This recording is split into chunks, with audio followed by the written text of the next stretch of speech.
вы знали, что облачные технологии – это не только способ сохранения информации, это еще возможность, они еще предоставляют там многие другие сервисы. Урок цифры сегодня посвящен облачным технологиям и нейросети. Партнером выступает самая популярная поисковая компания на просторах СНГ Яндекс. «Найти снежного барса» – именно так называется тема сегодняшнего урока. И она начинается с видеолекции.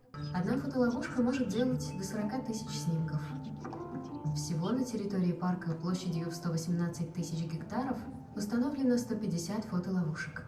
По сюжету короткометражного документального фильма ученые из Национального парка Алтая не досчитали снежного барса во время мониторинга и решили пересмотреть десятки тысяч кадров с фотоловушек. На это у них ушло бы недели, а может и месяцы, но благодаря облачной технологии Яндекс, в которой внедрена нейросеть, программа сумела распознать снежных барсов в считанные минуты. Облачные технологии и искусственный интеллект смогли решить задачу в научных целях. Также они смогут пригодиться и в других областях. После фильма дети перейдут к тренажерам, где смогут научиться настраивать виртуальную машину Яндекс, заодно дообучать нейросети собирать из облачных сервисов приложения. Цифра – это прекрасная возможность для наших учащихся развиваться и двигаться дальше.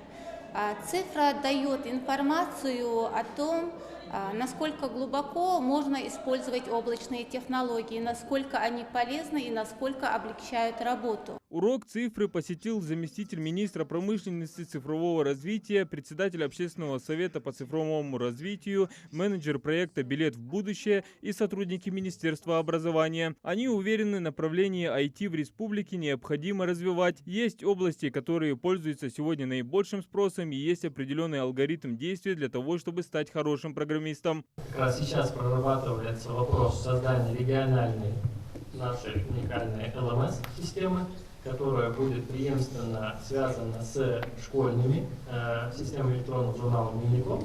И на базе этой LMS-платформы планируется внедрение образовательной программы, ориентированной в том числе на ЕГЭ. То есть таким образом, чтобы геймифицированный образовательный подход включал направление, которое интересно, допустим, школьнику, включал какие-то базовые необходимые знания по программированию, и включал подготовку к ЕГЭ. То есть этот комбинированный курс сейчас разрабатывается, он начнет внедряться, да, и уже отдельный кейс, помимо того, что я сейчас сказал, по трудоустройству. Школа СБР-21, которая открывается в следующем году, у них уже налаженная рекрутинговая система и договоренности, и налаженные взаимоотношения сотрудничества с IT-компаниями, которые принимают именно оттуда по быстрому старту на стажировку обучающихся. Вспомнили и о работе по созданию Михаилом Гуцериевым IT-парка в Республике Ингушетия, где цифровой кластер сможет создавать инновационные программные и технологические продукты. Сотрудники Министерства образования добавили, что власти региона уделяют особое внимание цифровому развитию республики. Чтобы вы понимали, у нас в Министерстве образования реализуются федеральные проекты, в рамках которых мы планируем и уже открыли открытие различных IT-центров уже на базе государственных учреждений. У нас открыты кванториумы, открыт один в Магасе и открывается сейчас в Назране и в Карабулаке.